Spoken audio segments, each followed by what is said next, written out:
so that you can incrementally move to your actual cost per pupil.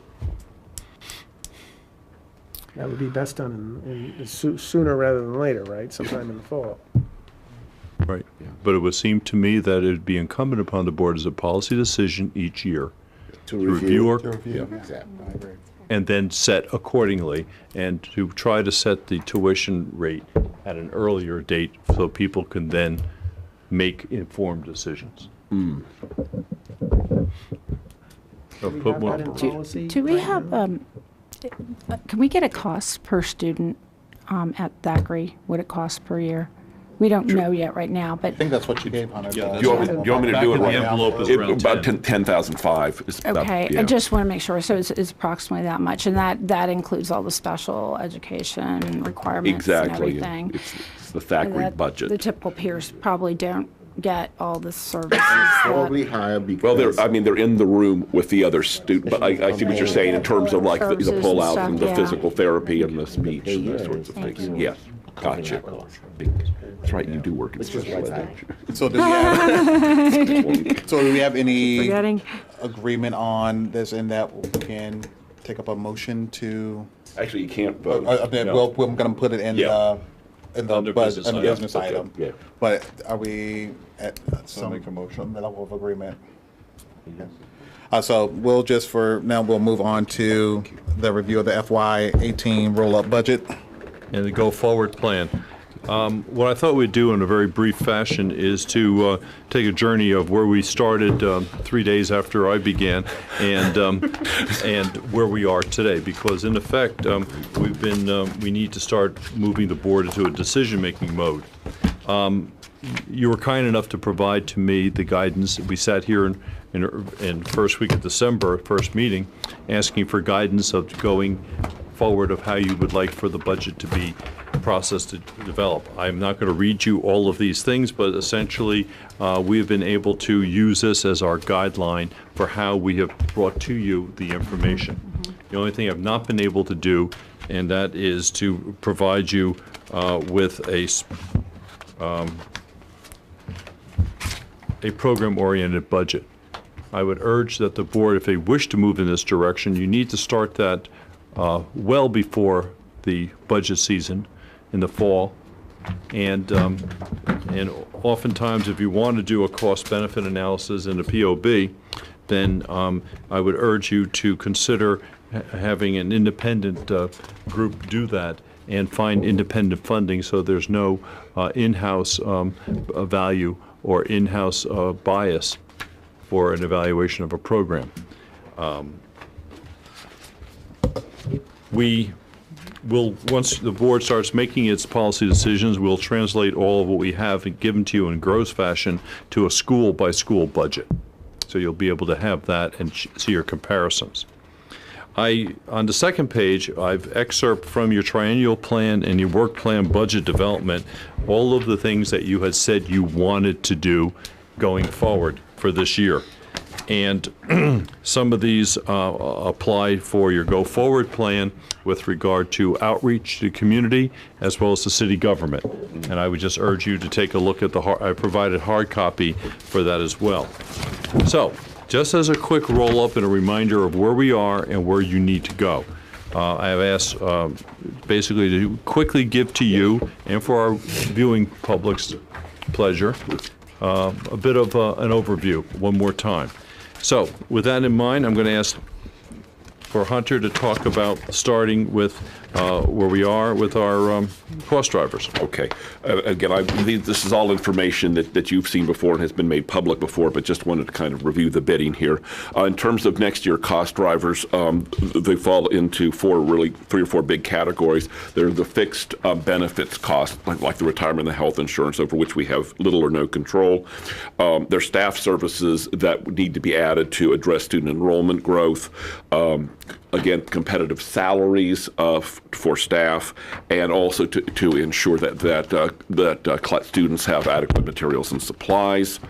Also, 85% of our budget is personnel. Of that, about 3/4 is salaries, and one quarter is benefits, and then the next big category is purchase services. So between those two categories, that you're talking about 95% of your budget there, and these are categories over which we really have little control.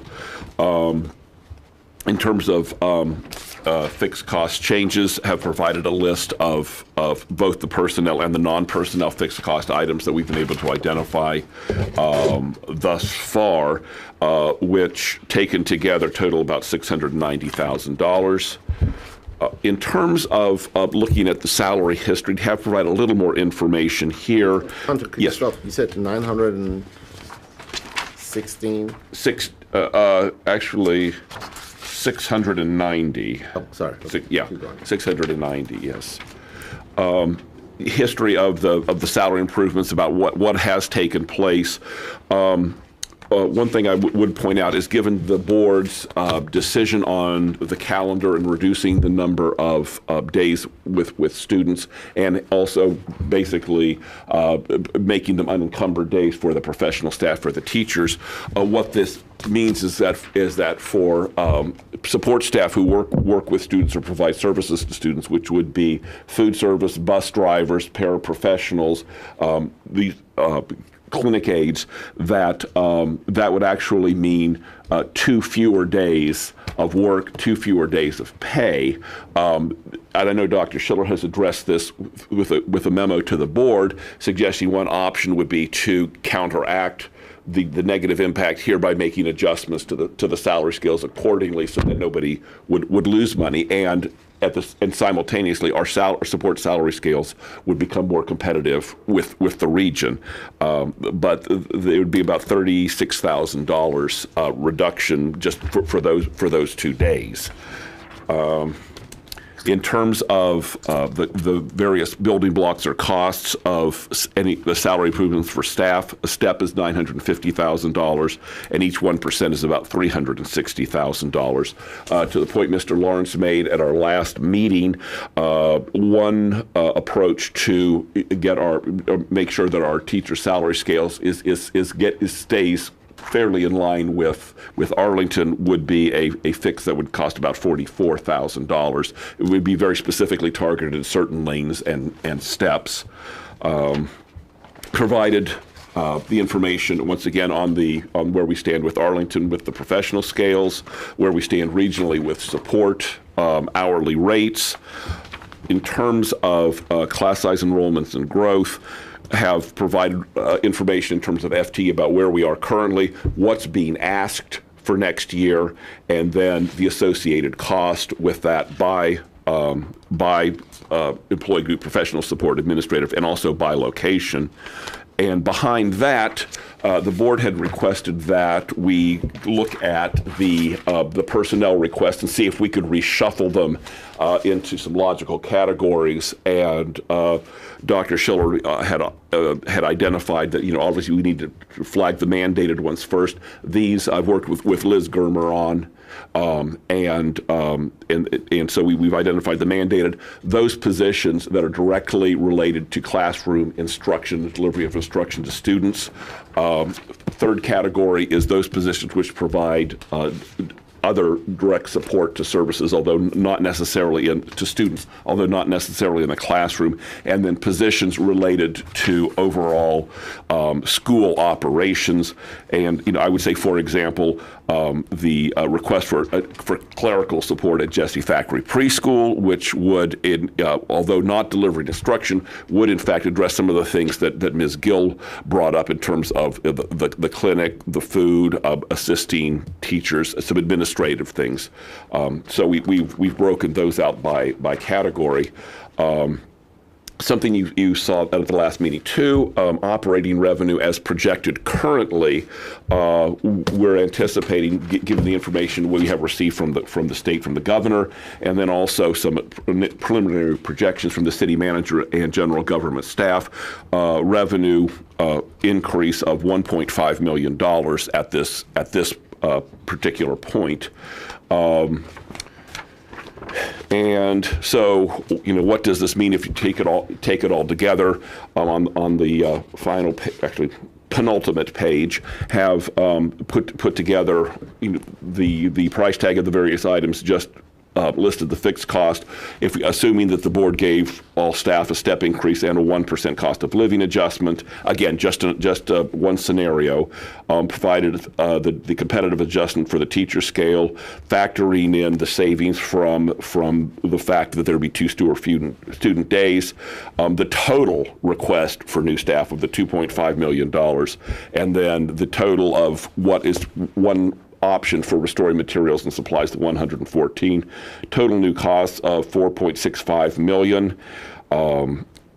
Offset the revenue by $1.5 million, and if you were looking at a gap, we would currently be at about $3.15 million, assuming all those things were factored in to the budget. Obviously, you've got a lot of work to do. Thank you, Hunter. Again, I would just point out to the board, to remind the board that everything has been driven off of your priorities and your work plan. And again, your decision points revolve around your one priority of having excellent staff and to appropriately support them with their salaries, as well as considering step increase as any other increase. The second priority is your 21st century teaching and learning, which directly relates to the teachers that we need in order to accommodate 1, enrollment, 2, program needs. Thirdly, your policy commitment of small class sizes, less than 23 to 1 in your early grades and less than 25 to 1 in your upper grades. And we provided you the staffing that's necessary, and you have some policy decisions there with regard to, as you know, where we do not have physical facilities in order to maintain your class size policy. And obviously, under your other priority of readiness for learning, why we presented the materials and the issues with revolving technology, books, food, enrichment activities.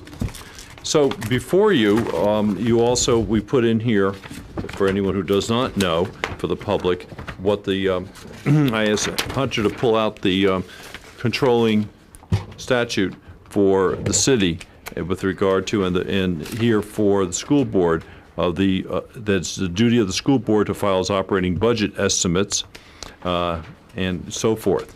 So that is what we have presented for you. That is where we stand today.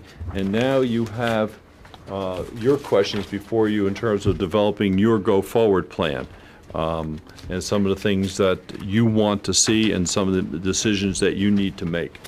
I'll turn this over to Chairman Webb. Are there any additional data points that anyone would need as we start again? Mr. Lawrence. Well, maybe not data points, but just a couple questions. One is, in terms of class size versus space constraints, you don't have anything in here that says what you would do to address. So there's nothing in here that says, at this grade, you're going to be out of space, so we put in $120,000 for a trailer at TJ. There's nothing like that, right? No, we have not done that. We have not gotten that direction from the board. We could put together those estimates of what it would need and how much more, because we have looked at it at each of the schools. Right. Right now, you're just red flagging that. Yes, sir. These are your constraints, and you're going to hit your policy. And yes, sir. Okay. So Hunter, on the, I don't know what page it is, the page right after the pie chart. Yes, yes. Mine got cut off at the bottom, and I can't tell. Under the line that has yes. reduction, Yes. that has 690,000. Is there anything under that? Let me check the original. And there is not. Okay. There is not. All right. Good answer. Actually, it's an empty cell, and so the number is also 69700. Okay, because there was something. Yes, there. there's something Couldn't there, tell. and it's, yeah. Okay. Thank you, Mr. Lawrence. Oh, and the same for the school operating budget FY18 new staff requests page. The numbers at the bottom, the total classroom instruction, the FTE and the cost both got cut off on mine. Okay. And that would be... Looks like it's 10.775 and then maybe 974,200. Okay. 974,200. I apologize. All right, and then just one more. On the 2017, 2018 projected operating revenue. Yes. The city transfer based on the city manager's preliminary estimates, the 930,000. Yes. Has that changed at all? For some We have reason, received no additional information one way or the other from the city manager or general government staff. I do know that they were waiting for final assessment information to come in. But as of mid-December, the range was between 2 to 2.5% of organic growth in revenues without a tax increase. Oh, okay, so this may look new just because we've had a range before, but not a number. Right. Okay. Yeah. Okay, thank you. That was it for me. Thank you. And again, that's based on an assumption. The assumption being we take whatever we're given and work with it. Right. Yeah, no, I think I just heard the percentage range, never an actual number. So Okay. that was Thank you. Any other information that any board member would like for the staff to work on as we begin hitting the hard part of this, of figuring out what we're going to add into the budget and where we're going to potentially have to make some hard decisions of where things we're going to have to maybe make some tough cuts or limit the dollars that we're going to put into these particular areas. So are there any other? Mr. Rattinger. It just feels like there's still some things missing. The first thing is, I haven't caught up on all of my email, but I don't know if we've got the at least 4 of the 5 columns on the line item of, line item by line item budget, FY last year, budget and actual and budget and year-to-date spending, so we can see where there's underspending or overspending. So I'd certainly like to see that. On the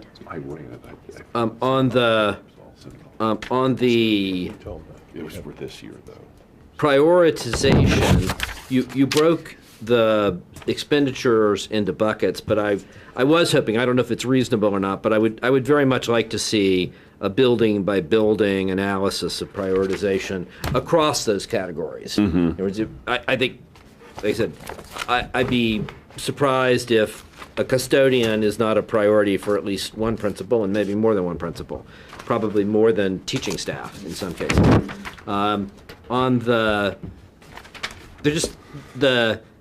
There's a fair amount of discussion of, or there's a short section, I should say, of fixed costs on personnel items, but it's a little bit more difficult to go into detail. Like it says rent expense, $13,300. But I know the rent expense for the central office is more than that, right? That would be the increase for. That's the increase. That's the Okay. increase. So, all right, that's, okay, Yes. yeah. And it says Zscaler Cloud Security replaces Barracuda. That's a 32,000 increase because it's, there's some savings from no software support on the Barracuda. That's the delta Correct. again? Correct. Yeah. Because actually the Zscalers, what the number we're working with right now is in the lower to mid 50s, and what we did is backed off that if we had Zscaler, we wouldn't need Barracuda, and we could direct those funds towards that program. Okay. The other thing that I don't see anything at all about here is the question of technology. Go ahead. That's the agenda item for next week Okay. that we have on there. All right, so this is just a roll-up of what we've talked about so far. If the question is this helpful? Yes. Does it cover all the things that I want to see? The answer is no, but there are things in the future for that. So I can't right now answer, is there any more data that I need, because there's more data yet to come. All right, that's it. Thank you. But in the future, make sure we address technology and That's and next get to these Tuesday things. night, we'll have Yeah. that. Gotcha. Mr. Castillo? So in the impact analysis, it talked about the leadership step reduction. Is that, so there are some personnel issues, both with respect to that step. Is that gap closed at all in the proposal with respect, I mean, the material bump is one thing, but is there any gap closing there? Because that's an open question. Oh, it is, and Lisa and her staff have pulled those data, and we just haven't worked on them the same way I've done with the professional and the support. We have not prioritized, because that would be a values judgment that we would be making for all the requests that we put out there. You know, we have taken the perspective that, at least the perspective that I've taken for staff in my direction, was not to try to force upon any of our individual principals to say, well, I need this more than I need that, but to give a clear picture as to what all of our needs are. And if if at any time you want us to give to you our recommendations and our priorities, we were prepared to do that. But I did not want to muddy the water. No, I guess my question is more to, do we have the full picture with respect to central office staffing needs, central office salary and leadership salary and step increases? I know last year one issue was there was a gap between some of the more senior positions and neighboring jurisdictions that had not been closed in all places. Obviously, we lost several people last year, some to retirement, some to other divisions. We have a great new crop of leaders both in the building and in central office, and I don't want to see them leave because there are disparities as well. So have we right-sized those pieces of the puzzle? No. Because I think we should put those into the hopper. Right. Exactly. And again, some of these are value judgments, and I think, I'll take responsibility for the fact that we're trying to place the school needs above any central office needs at this point. That's what I've been trying to put forward. I certainly could put forward a more aggressive schedule in that area. But hopefully, these are, I don't want to substitute my values and where your values for this community and this budget lie. I will give you my recommendations, but I did not want at this early on of a data dump to you to do anything that would cloud a picture or to influence it. Yeah, and I just think that the tooth to tail ratio is important, but I think we've had chronic shortcomings with respect to staffing that I think have ultimate downstream impacts on how we function as a division, and I want to make sure that we are cognizant of what those needs are and we throw those into the mix. Will do.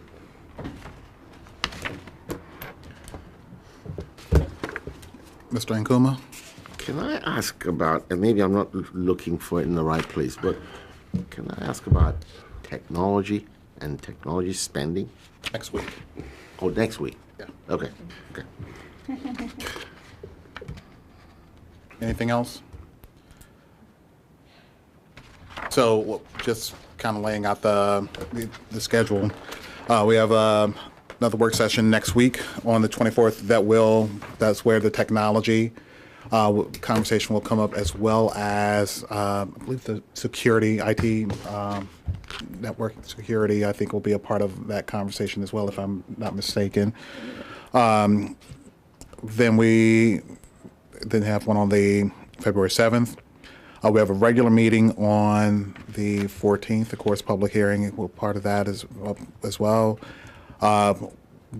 Making our way towards a date of February 28th to adopt the FY18 recommended budget to head over to the general government.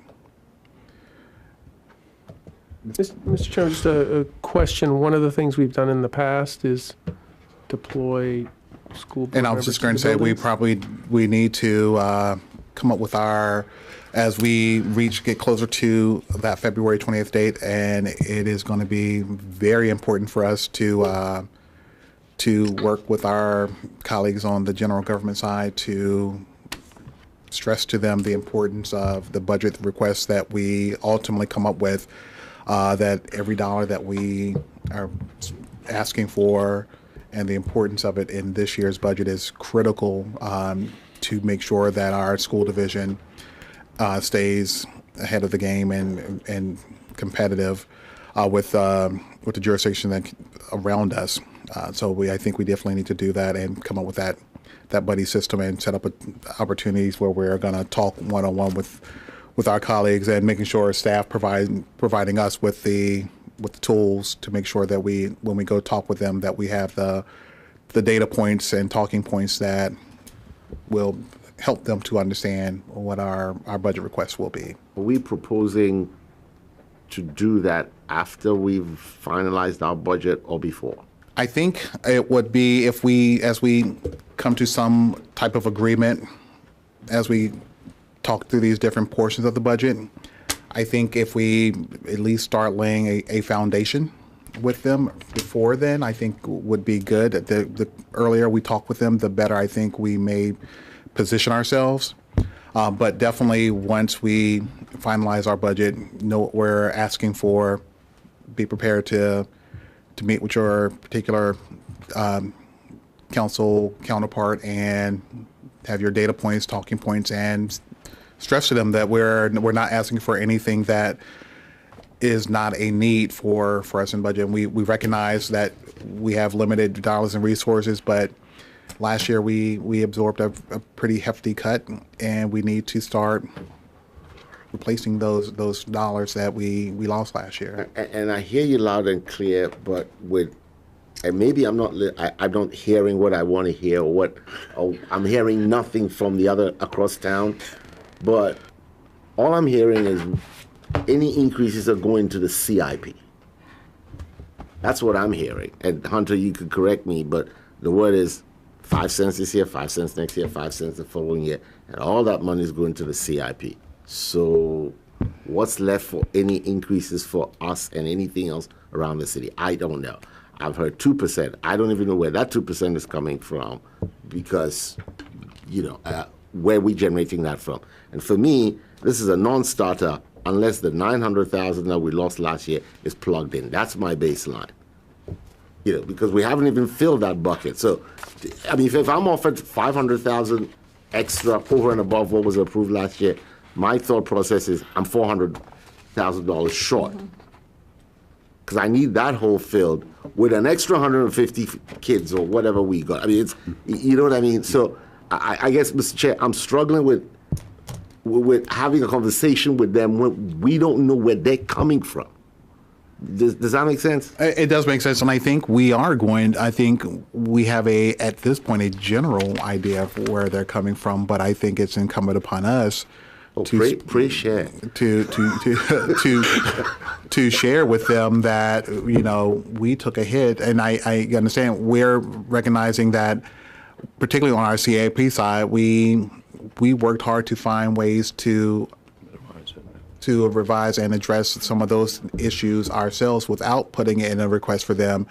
I think we're showing some leadership and not necessarily in creating some room, because we do know in the very near future that we're a pretty hefty capital project is going to be coming to our side. So we have made those adjustments, but I think at the end of the day, of making that room for that, I think we need the growth on our operating side as well. But we've taken a hit the last several years, with last year being a significant one. And I would stress that with that hit last year, we are seeing the consequences of that.